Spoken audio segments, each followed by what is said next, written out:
Yeah, we grew up, but nobody warned us. Life moves fast when the world keeps turning.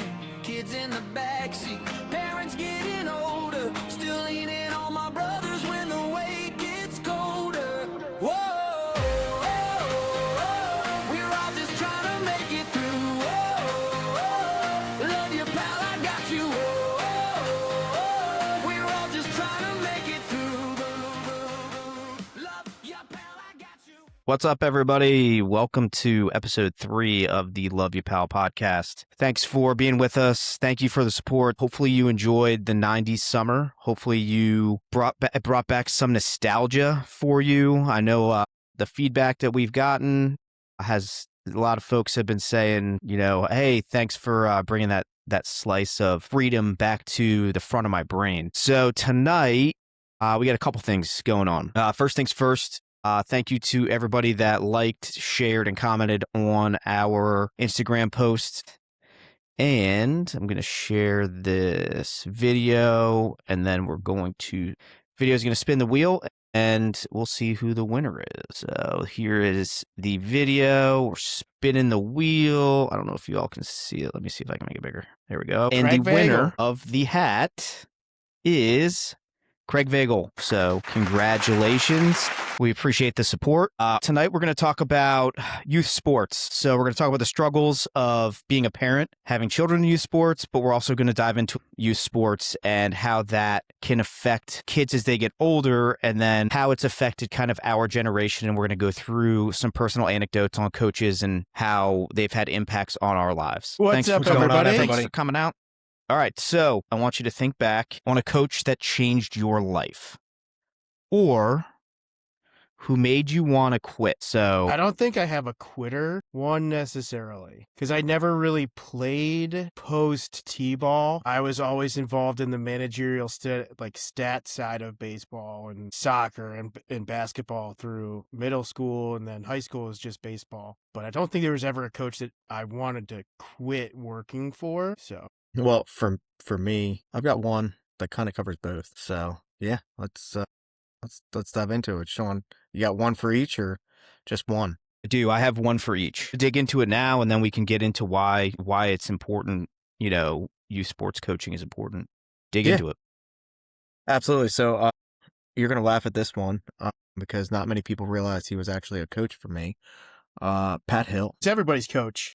Pat Hill was my swing coach. He was my golf coach. He was my coach with anything to do golf. For you guys listening in, Pat Hill kind of made an arrangement with Dad and me in my golf game. Dad coached Pat Hill's son, or both of them, or one of them, and for wrestling. So Pat was very thankful for all Dad did for wrestling for him and all the years that he helped mentor him, coach him, bring him up. So Pat kind of looked at Dad one day when he found out I was going to play high school golf and said, hey, bring him into the pro shop. I'm going to have him work for me and kind of pay back all the things you did for my kids. I'm going to pay back for you, and I'm going to coach Mike. So I spent, hours on top of hours at the course, in the batting, it looked like a batting cage, in the hitting net, Hitting on the putting green, on the fifth hole, hitting into the river, hours with Pat. Maybe you want to quit. So what every good coach does is try to challenge you. So Pat had this thing, because you could do it back then. He had a blue 2x4 that was in the hitting cage. And every time I would do something after he taught me the right way to do it, and I would fall back in a habit, that blue 2x4 would come out and he'd look at me and go, if you do it again, I'm going to hit you with a 2x4. And sure enough, next time I popped my elbow out or I did something that, he had told me to stop doing, and he would tap me. It would be a love tap. It wouldn't hurt, but it would be a love tap. And he said, next time would be harder. It was kind of like coaches today in push-ups or, physical exercise for punishment. That was just a mental reminder. But he also loved to see my success and made me want to keep pursuing the sport. And in all honesty, my time with Pat at Peace Pipe, in the years I spent there working in the pro shop, cleaning golf carts, being coached, by Pat, has made me want to pursue further in the golf career now. I mean, I thought he was literally gonna strangle me when he found out I was going to the police academy instead of going to Q school or going, to some kind of career in the golf field. So, but he and I had a lot of good conversations. They were tough conversations. Some of them were conversations fueled by Crown and Coors Light on his end.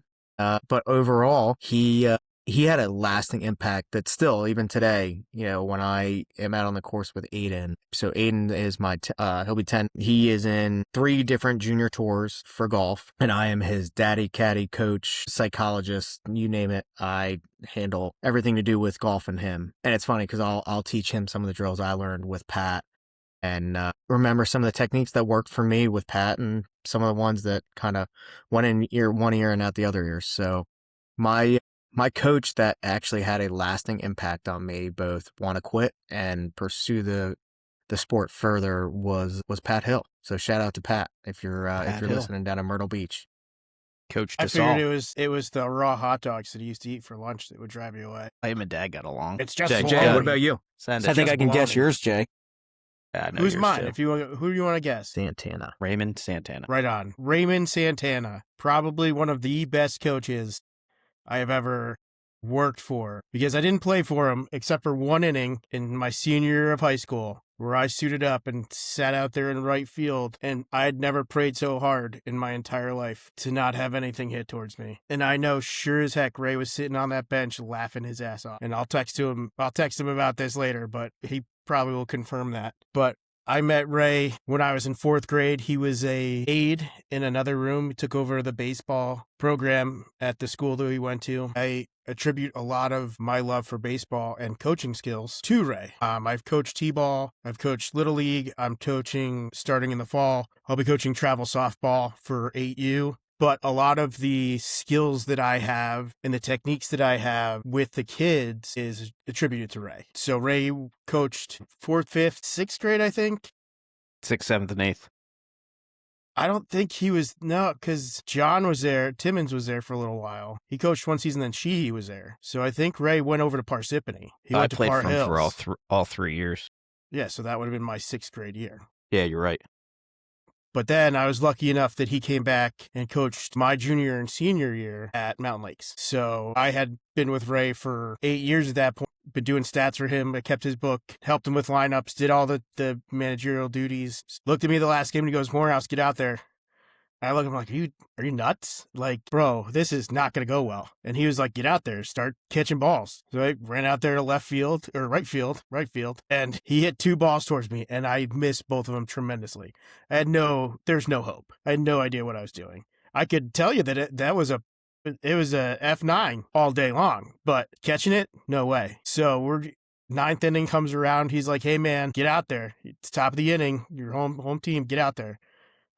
Get out there, and I'd never sat there and prayed so hard in my entire life that a ball never got hit out to right field, and thank God it didn't. He comes, get into the dugout, he looks at me, he goes, you want a bat? I'm like, no, I'll sit right here, thanks, I'm good. So, but yeah, Ray was a big influence in my life. I still talk to Ray to this day.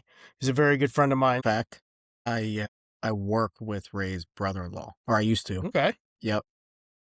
Well, Small world. So he retired a little bit ago. He was a lieutenant for the police department I'm in. He came to me one day and he goes, hey, do you know Ray Santana? And I was like, yeah, I do. And he goes, yeah, he was asking if I knew you. And he just happened to be the lieutenant in the district that I was working. But all roads lead back to Mountain Lakes baseball somewhere. A small world. mm-hmm. All right. Give us your 2. So, my 2, I'm the only one with 2, really. I want to preface this with I was not an easy athlete to coach, especially at the youth level. I was stubborn. I was angry. Just a little. And I was a handful for a lot of my coaches. And I played a multitude of different sports. Even, I was even a handful for Dad when he coached me. I used to, lose wrestle-offs, go stomp down the stairs, run to the bathroom, and you'd have to come and get me because I was mad. But I played a multitude of sports. When I got to high school, I played lacrosse from 3rd to 6th grade. Then I played baseball. And then I went back to playing lacrosse my 9th grade year.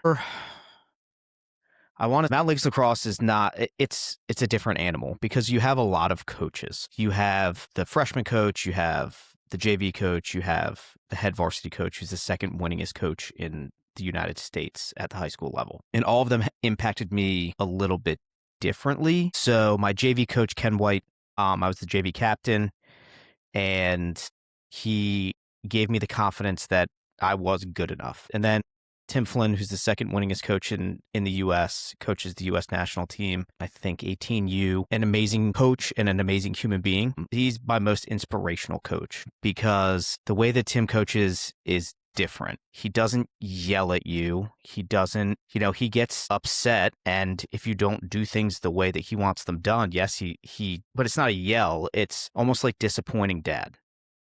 Yeah.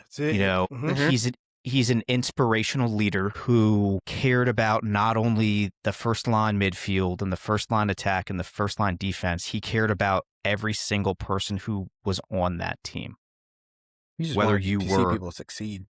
the scrub or whether you were the all-star, he treated you the exact same way. It's inspirational to see him still coaching. I've been out of high school for 24 years and he's still there and he's still successful. They just won the Group 1 state championship this year. And I can say something even more about Tim. Like, Tim wasn't just focused on the lacrosse team. Tim was my gym teacher, and I am not athletic. I am the farthest thing from athletic. I was like the best dodgeball dealer from underneath the bleachers you could ever ask for, like top notch. But Tim, this is a conversation that I'll never forget. I walk into gym class. It's the beginning of the fourth marking period of my senior year.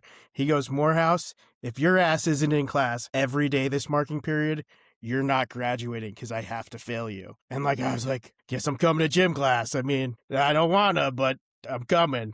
Make sure I have my shorts on every Wednesday and Friday. So we were in high school when he bought the house in Seaside. So not only did we see Coach Flynn during the school year, Sean was coached. I never was coached by Flynn. And I've got another coach to throw in there as well that I just thought of. But I would see him in the summertime when I was down in Seaside with Mom. Ride my bike, go fishing, go crabbing, whatever, down by the water. And there's Coach Flynn riding his bike with his wife and, kids down to the beach, or I'd see him at the beach down by the water. And for me, it wasn't a coach. It was like seeing a teacher. So I was like, "Ooh, that's my gym teacher." But always a super nice guy. He was always in it for his players, which is the biggest thing. He never took influence by parents. He never took influence by spectators. He had no problem speaking up for his players to parents. He would stand up for his own players to their parents. Like, "No, hey, cut him some slack." He did what he was supposed to do, or he tried his hardest. But yeah, Coach Flynn, that's a good one, Sean. Could have guessed that one. Yep. Who was the one that made you want to quit? So after high school, I played lacrosse in college my freshman year, and my college lacrosse coach was about the most opposite of Coach Flynn that there is. Put on a real good recruiting face.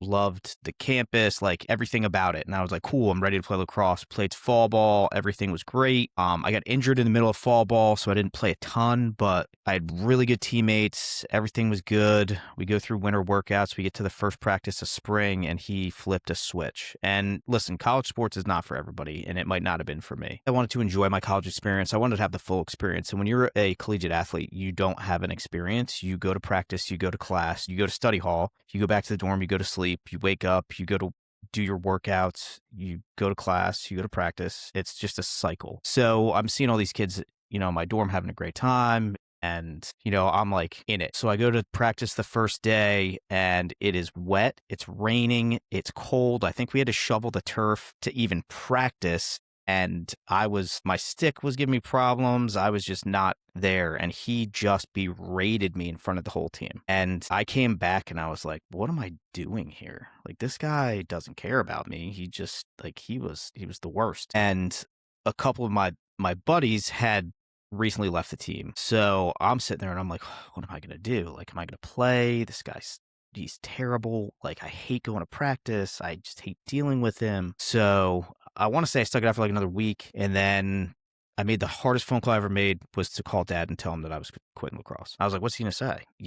We're never allowed to quit anything in our lives. You signed up for it. You are committed to it. You're going to practice. You're going to games. You made a commitment and you're going to fulfill that commitment. If you don't want to do it next year, cool. But you have to fulfill your commitments. So I thought he was going to be super disappointed, and it was the complete opposite. He's like, I'm glad, that you're making the decision for you. Don't worry about me. I'm not disappointed at all. I'm happy that you made this adult decision for yourself. So that was really comforting. I was So sitting, yeah, I was sitting with Dad when you made that call. I don't Oh, know yeah. where I was. Yeah, I don't know where you were either, but yeah. Probably So working. Sean, I don't think I've ever told you this. So probably not. no, so I was on the other side of that call when you told Dad, and he hung up the phone, and I can tell you he looked proud. Like I remember it to the day. And I say that because this is the power of youth sports coaching. That coach impacted my decision to play college sports. I didn't want to play college sports. So I had the option to go to Albright and play golf. I talked to the golf coach. He had known that I'd played on the golf team with Mount Lakes for, however long, 4 years, I think it was. I think I played freshman year all the way through. And I decided, I said, I don't want to deal with that. I don't want to be a college athlete. I don't want to deal with the stress of what you had gone through because, like I said, I was on the other side of that call.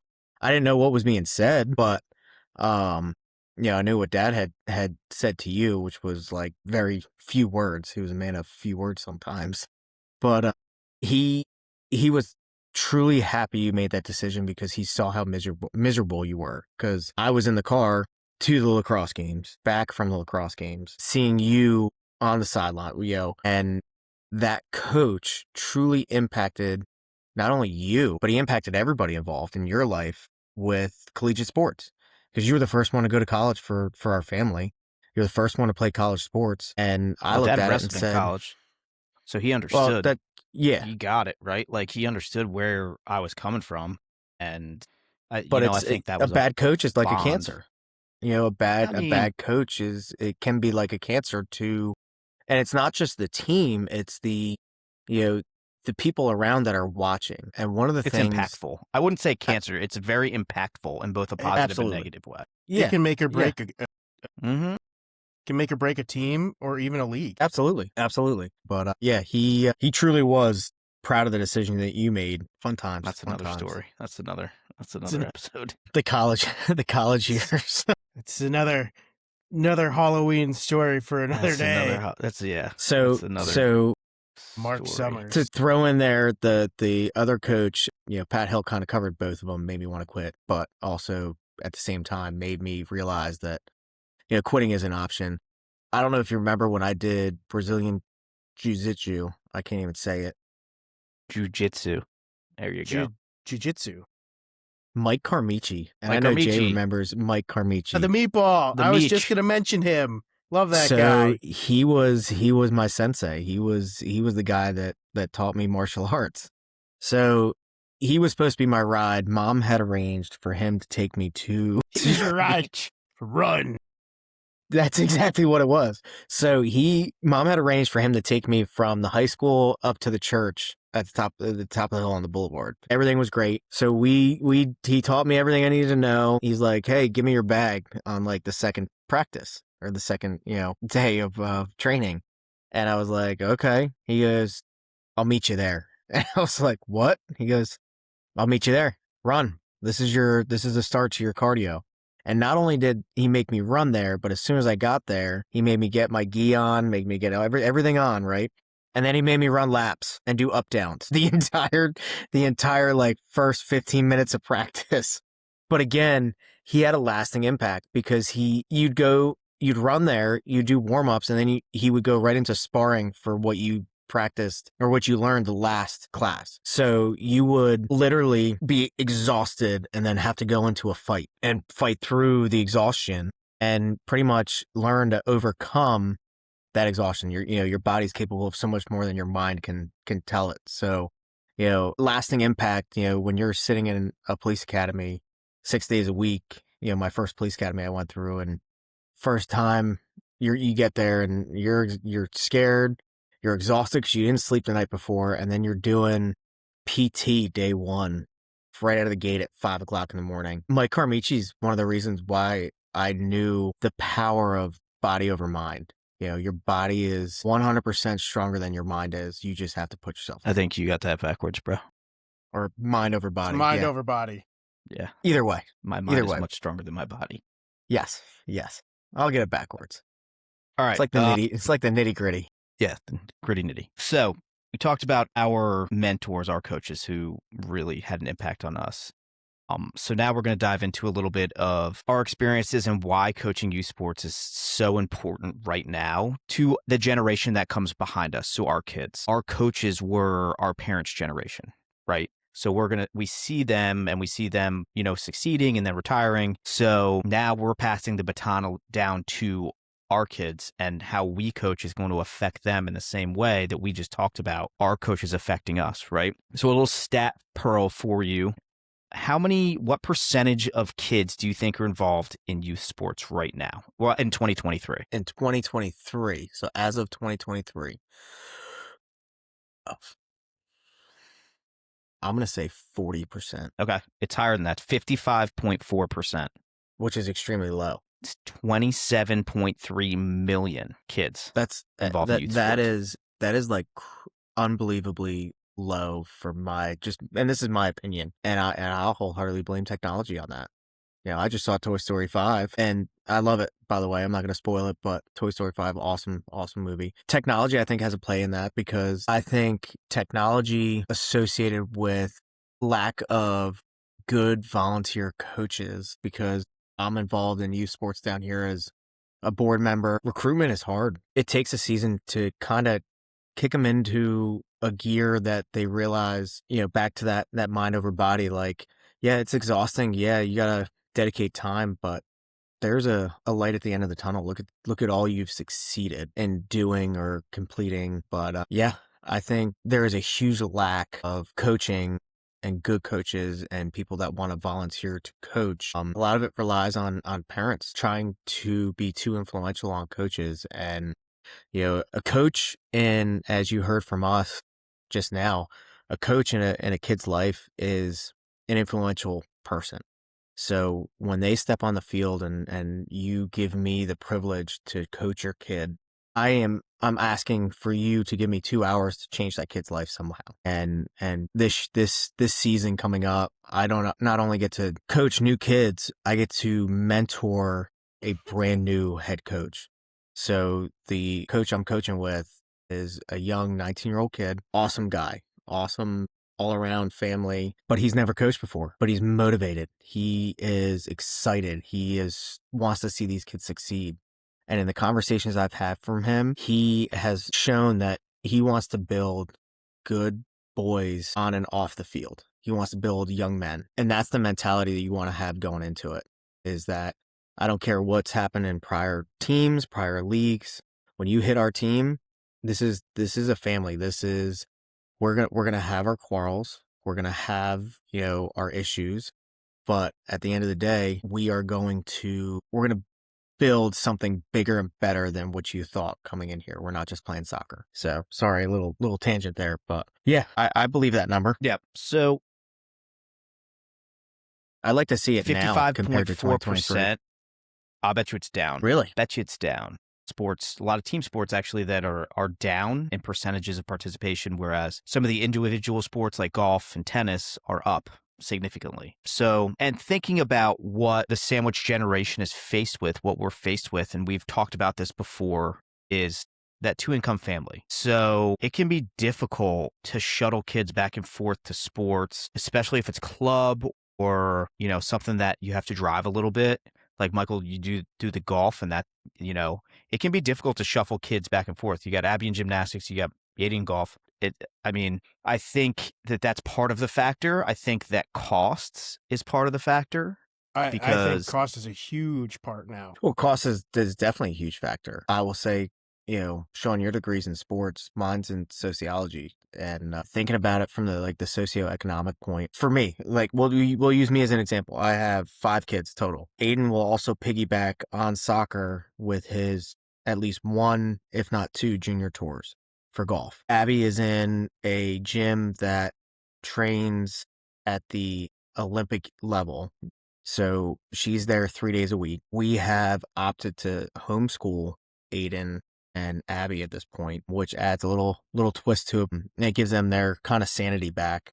But And then I have Avery, who she's not involved in sports as much anymore, but she is dabbling in coaching gymnastics. So her first job is at Abby's old gymnastics gym. I have one in Centerville, where we're from, doing soccer at one field. I will have the twins at a completely opposite field, most likely be on the same team, but they'll be doing soccer at a different field. And I've got a coach Aiden's team on top of this. So it's a lot to balance. And when you think about the miles traveled and the cost to be in the sports, so you're paying for the gas and for my family, it's a Suburban, and Lord knows, even with the gas prices going down at under $3, it's still, expensive to fill up. But at the end of the day, you're also paying however much money to be in the leagues, which is where I dedicate some of my time so that I can get the advantages of, like, my twins. I can cut costs because as a board member, we're given free registration. So I have to Must be nice. dedicate time to those meetings and, run the referee program for the local rec league while dedicating time to coach. I mean, it's a lot to balance. So I can only imagine for, the average family out there. Yeah, it's hard to keep your kids in sports and balance all of that. It's almost like you have to pick and choose which kid's going to play sports, which season, which we've had to do. Like this spring season, Aiden played soccer and golf. Abby did gymnastics, and the twins, we didn't put them in youth sports because it was just too much to try and balance. So they didn't play T-ball this year. I mean, that might change next year, but we had to make that tough decision.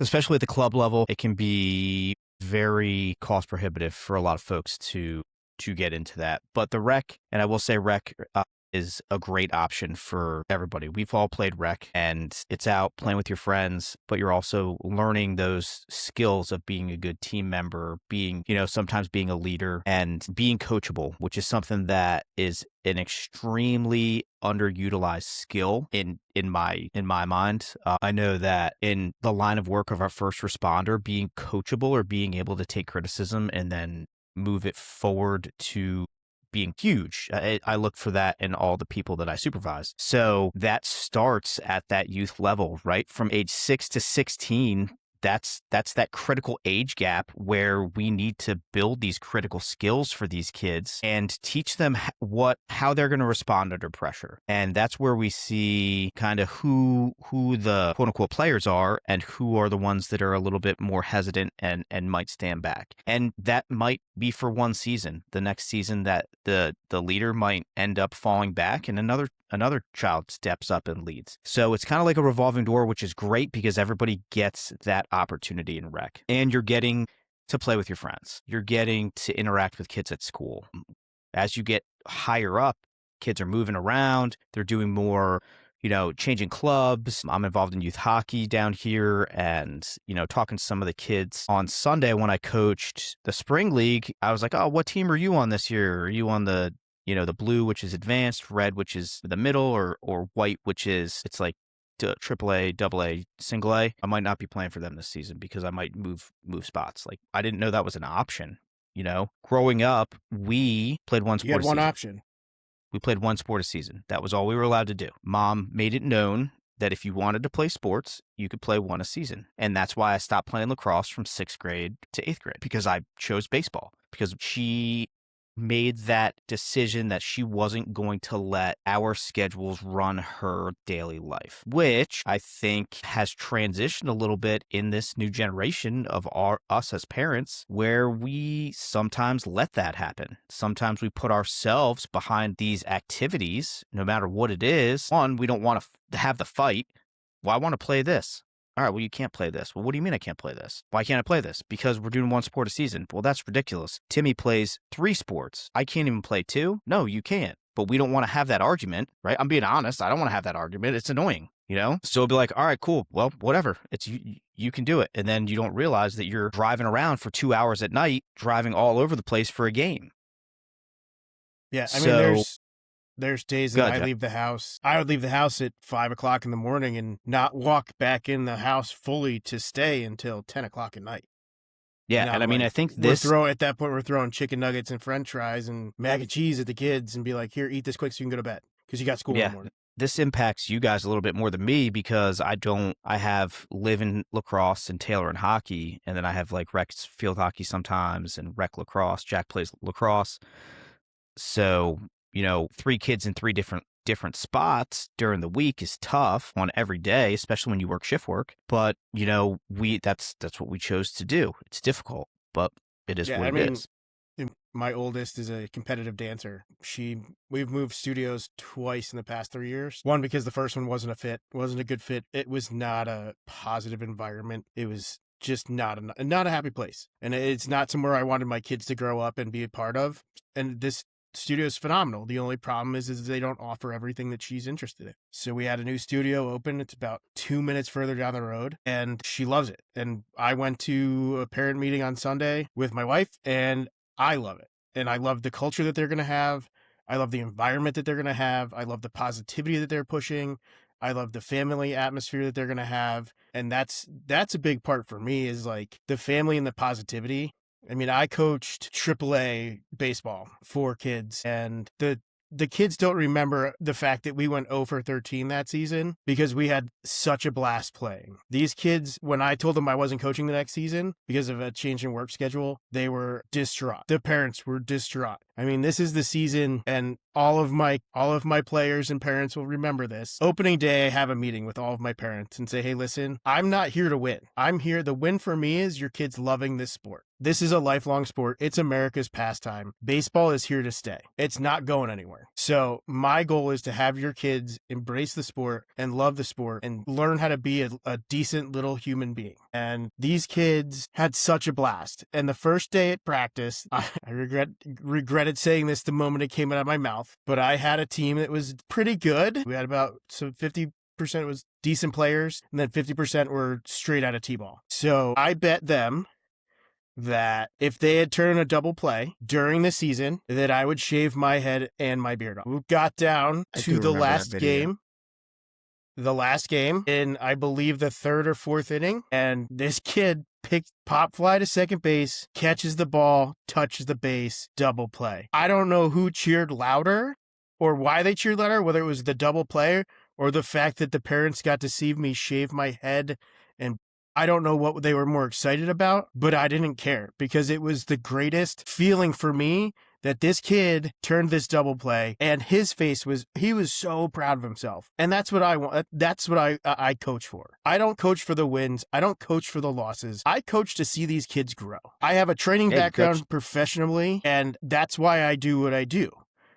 I want to see people succeed, whether it's professionally, whether it's a child in a sport, whether it's helping somebody down the road fix a pipe. If I can help in some way and they can succeed and I've helped them in a life skill, then that's what I want. That's a positive outcome for me. And that's what I want to see happen. So one of the greatest quotes that I've seen, and I don't know who said it, is you can be good at multiple sports or you can be great at one sport. And for these parents, one, I don't know how they do it with 2 sports at the same time, balancing which one you're going to dedicate your time to, which one is going to get less of your time, because it's either way, one of those teams loses out. I don't care which sports you play, but at some point you're going to hit a crossroads where you have gotten to the level that you have to make a decision, and it's a tough decision because you have friends in one sport, you have friends in the other sport, and you don't know which one you're going to do.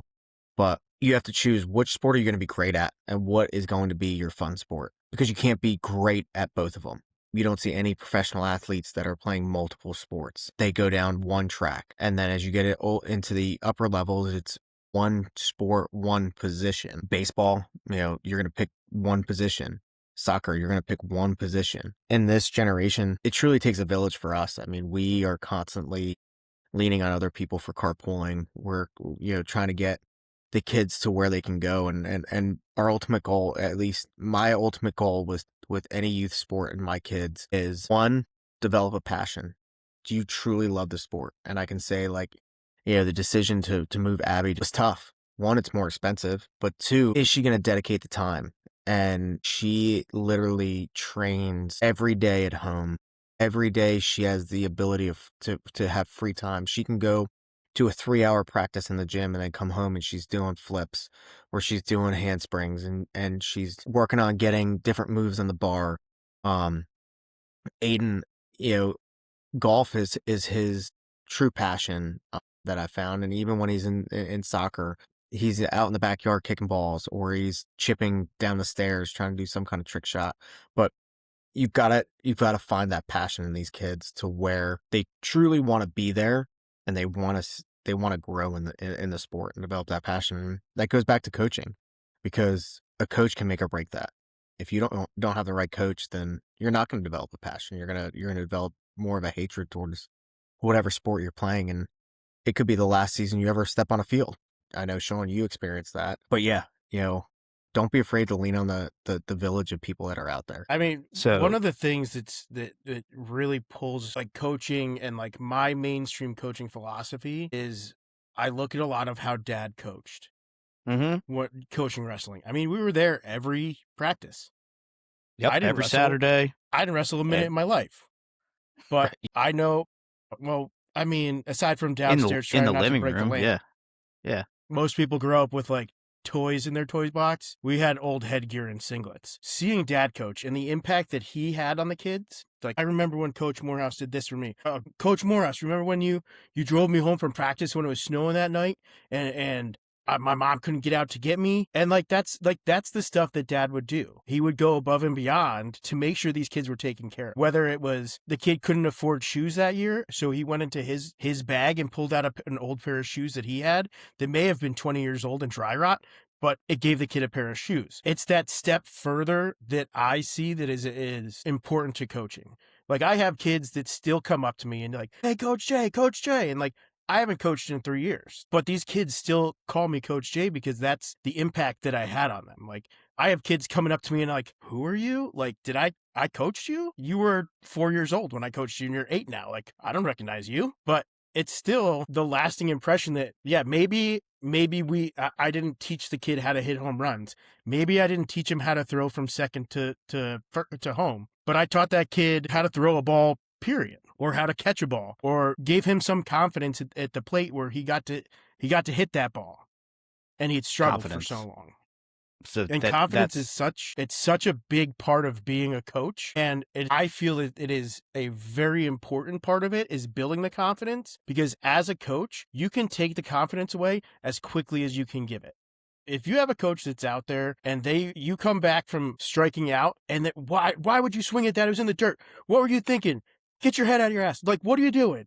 And like, the kid's 9. I'm sorry, but there is no way you should talk to a child that way. There's no way you should talk to another human that way. Like, everyone makes mistakes, and you have to teach the kid that every time that there's a mistake, that's something to learn from. Yeah, okay, he swung at the ball in the dirt this time, but I guarantee you, if he comes back to the dugout, you're like, "Hey man, remember how you saw that come out of his hand a little bit lower, and you saw that was going to go a little bit lower? Next time when you see that, remember, don't swing. Don't belittle them. Don't go after them. Don't make them sit on the bench. Encourage them. It's a learning experience, and it comes back to what we talked about episode 1 of the failure thing.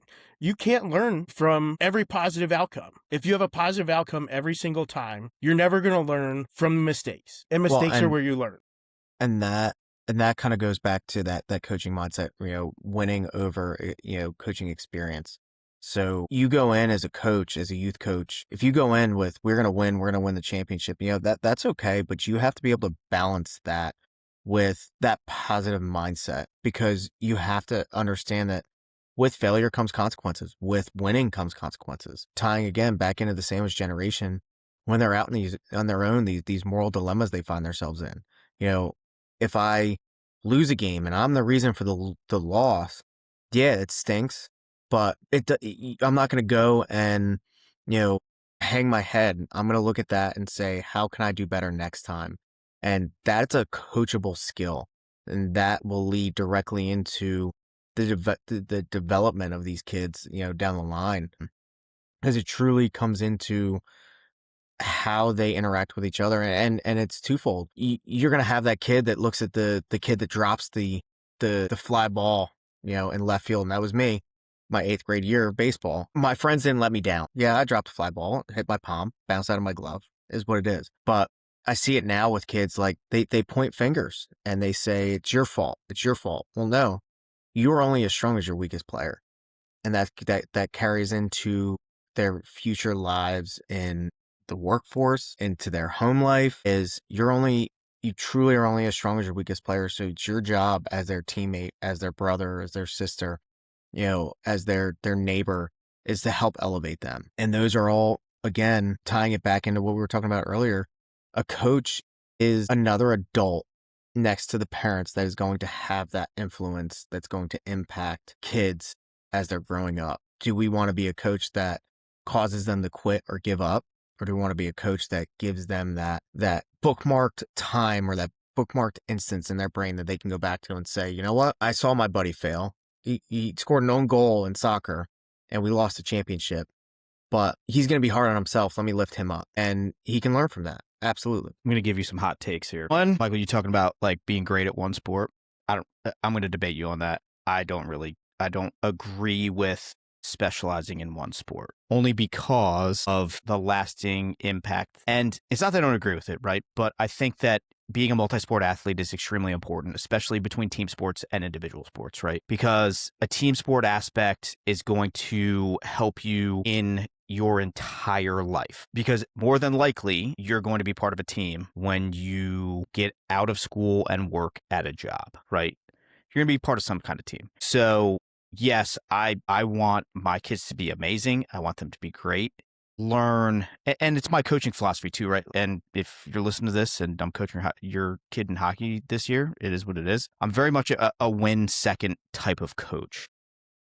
Yeah, I absolutely. want you to learn team dynamics. I want you to learn confidence. I want you to learn about being a good teammate before winning. Winning is fun. I love winning. Don't get me wrong.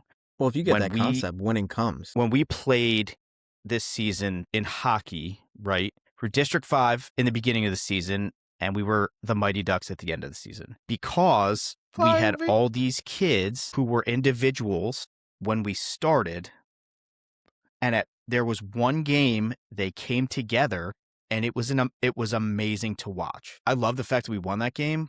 I didn't really care about the score. You know what I cared about was seeing this smile on these kids' faces and them hugging in the locker room and singing Bob the Builder, because that's what they sang every game. After the game, they'd sing Bob the Builder. That brought so much joy to me. And that was really my first true coaching experience of my kids, or even youth sports in general. I coached some high school lacrosse back before I moved down here, but that's my goal, is to create good teammates more than it is to create amazing athletes. And everyone's coaching philosophy is different, and everyone's parenting style is different. And, everyone should have that goal that they have at the top of their goal sheet that is attainable, but it's going to take a lot of time and a lot of effort. So that's kind of that two-sport athlete. And I don't know if you're saying don't play two sports So ever, that's or if the, you're saying like no, play no. one sport that's a the season, disclaimer. right? Like One sport a season. Yeah. is more what that is geared towards, because you've got to then balance, because if you have practice, say on Monday, and then your other team has practice, now you're missing one practice for another practice. And that's where I'm pushing. No, absolutely. I think athletes, you want to find some kind of activity or sport to play every season of the year. But when you're doing two sports at the same time, that's a lot to put on a child or on a youth athlete, especially in the higher levels, when they have to balance, do I want to go to practice, or do I want to go to this game, or am I going to make this game? Because my coaching philosophy is, if you don't come to all the practices, you don't start the games. But there's, again, a lot of different mindsets with that, where some coaches, because of skill level, they'll say, no, you can still coach, or you still play, and you can still start. It's okay, you missed one practice, but what kind of mindset is that instilling down the line to where... I kind of disagree with that too. It comes back to that two-income family. I mean, where I live, I have a lot of single parents, and single parents that are on single income, and there's no other parent in the picture, whether it's dad or a mom. And I had kids who would miss practice every other week because they were with dad, or they were with mom, or they were with an aunt or a grandparent. And I can't penalize a kid because of something that's out of their control. And absolutely, I'm not gonna. That's something that's gonna drive the kid away from the sport. If I love baseball and I can't get to practice because mom had to work a double because the rent's due, I can't penalize the kid for that. Or you Like have divorced parents that right. have different custody issues. I ran into this with hockey. Yeah. You know, sometimes they can come to practice. Sometimes mom gets them there on time and dad doesn't get them there on time, and they miss some Mm-hmm. time. I'm a big believer in giving grace. Absolutely. And I think every And situation is different. it is. And I think at the youth level, it's important to give a lot more grace than it is when you were talking about, U14, U16, U18, or that middle school, high school level. At high school, yeah, absolutely. Your ass better be there. Yeah. You signed up to be part of this team. I expect you to be there. I'm there, and especially if you have your license and you have a car. I'm not. I don't want to hear that you were out going to Starbucks before practice and you're Even late in because middle the school, Starbucks it's line. a middle school team, same thing, right? Like- Like you go to school, you go to practice. Yeah, especially if there's zero reason to miss practice if it's directly after school. Like I don't care if Chick-fil-A was having a special and you had to walk down the street. No, your ass is supposed to be here. You're supposed to be ready to go at 4:15. At 4:15, you better be on the field. But what Yeah, if it's absolutely. a peach milkshake? Well, I mean, the peach milkshake is pretty banging. I might have to be a little late for that one. I'll run the extra laps. and then throw it up. Peach milkshake. You can't throw up a peach milkshake. They're precious. Yeah, I mean, I think that's one of the difficulties is, we end up blaming the child or the athlete when it's out of their control. So And that's definitely- where you got to have that good relationship with coaches and parents and have some of that understanding. yeah, give that grace. One as a parent, as a parent to the coach, and two as a coach to the parents. Ask the why, and I will always say that in all of the episodes you guys listen to. You will hear me say it a lot. I know it's a big thing with Sean and Jay. Is the why is a huge factor when it comes to decision making and management and being part of a team. Is understanding the why, having that grace and understanding, especially in youth sports, is a big factor. And All right. that's something that could really drive the kid away. And Yeah. my number one thing is this kid said to their parent that I want to play baseball this year. And they had enough guts to come up to them and say, hey, listen, I want to play baseball. And they may not know a financial situation. They may be too young for it. But as a parent myself, I will find every way to do what I can to get my kid what they want. And Absolutely. that is, I want that kid to be able to have the same experience as any other kid, whether it's Bill Gates' kid down to the kid who's living in the tent in the woods. I am going to treat every kid the same. I'm going to give them the same amount of love, the same amount of respect as any other kid. What about That's my philosophy is I don't care if we win. I don't care if we lose.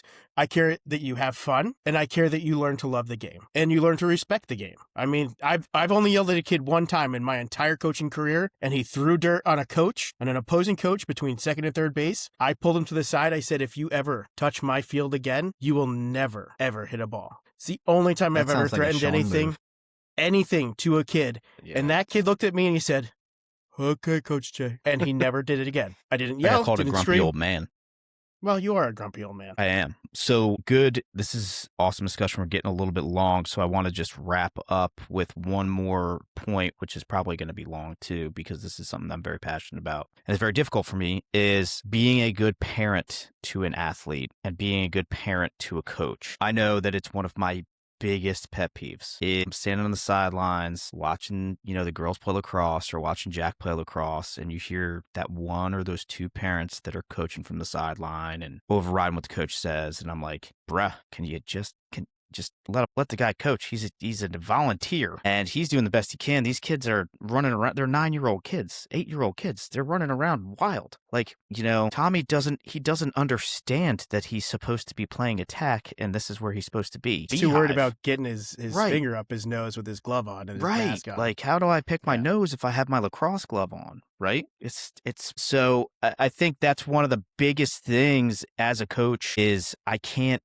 make your player better and coachable if you are constantly contradicting what I have to say on the sideline. Yep. That's the goal. It's the goal. To bring it back to mom and dad, I learned how to be a good athletic parent from mom. Dad worked so much. He traveled so much that he wasn't always at games, right? But mom was there every game. And I go back to a story during my senior year of lacrosse where mom would sit in the stands quietly and she would just listen to all the other parents talk, kind of like the the hen club, cluck, cluck, cluck, cluck, cluck, all around. I went in, I was like a third or fourth line midi. I went in and I'm playing, and apparently the ladies in front of her were like, wow, like that number 21, like they should really play him more. Who is that? And mom leaned over, tapped him on the shoulder, was like, oh, that's my son. And mom, I didn't get a lot of playing time.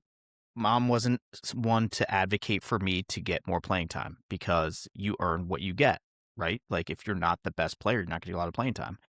There were other kids on the team whose parents were constantly going to the coaches and saying, hey, my kid's not getting enough playing time. My kid's not getting enough playing time. And they, a lot of them were influential in the community. So what do you do as a coach at the high school level? You have to kind of play the political game a little bit, right? But mom and dad never did that. And we never asked them to do that because I earned every minute that I got on the field. But hearing that story, it made me prouder of the time that I got to play than if she would have gone to the coach and been like, he's way better than like these three guys. I don't know why they're ahead of him. So I think going back, the way that you are parented and the way that your parents act on the sideline, and that's what's so important for our generation, is to make sure that we're creating good habits for our kids that are going to be parents one day and are going to be sideline parents and are going to be coaches.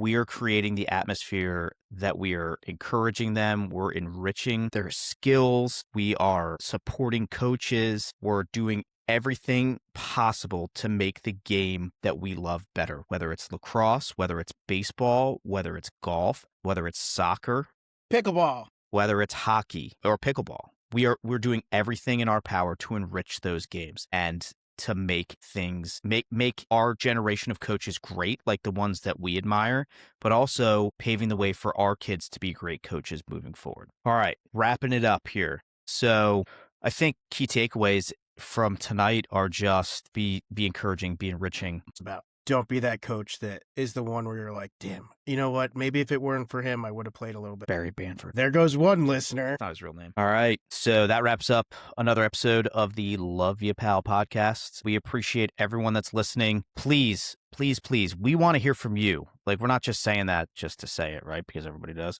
We legitimately want to hear your stories. We want to hear your coaching influences. So whether it's this week, whether it's last week, whether it's the initial episode, leave a comment about something that affected you from this episode. Maybe a memory that it brought back, or a coach, or just a time in your life where you just loved getting out and playing sports, youth sports. Get out there and please leave some comments. We would love to hear from you. If you want to find us, you can find us on Instagram at Love Ya Pal Pod. You can find us on Facebook at Love Ya Pal Podcast. You can find us on TikTok at Love Ya Pal Podcast. We're on Spotify, Apple Music, iHeartRadio, now currently on YouTube. Super exciting. We are on YouTube at Love Ya Pal Podcasts. Subscribe to the channel. You'll be able to see each week when we drop the video every Sunday. You'll be able to watch and see our ugly mugs as we debate back and forth with each other. And please, Lots of new merch. There's new merch on the merch store. We'll have that on the website tomorrow. Like, subscribe, comment, rate the podcast on your favorite podcast platform. Tell everybody that you know if you really are enjoying this. If you're not enjoying it, then tell somebody too, because we love haters too. All right, let's be honest. They still listen. Well, until next time. There's Jack. Say hi, Jack. Nope. What's up, Jackie boy? Until next time, love you, pal. Love you, pal. Love you, pal.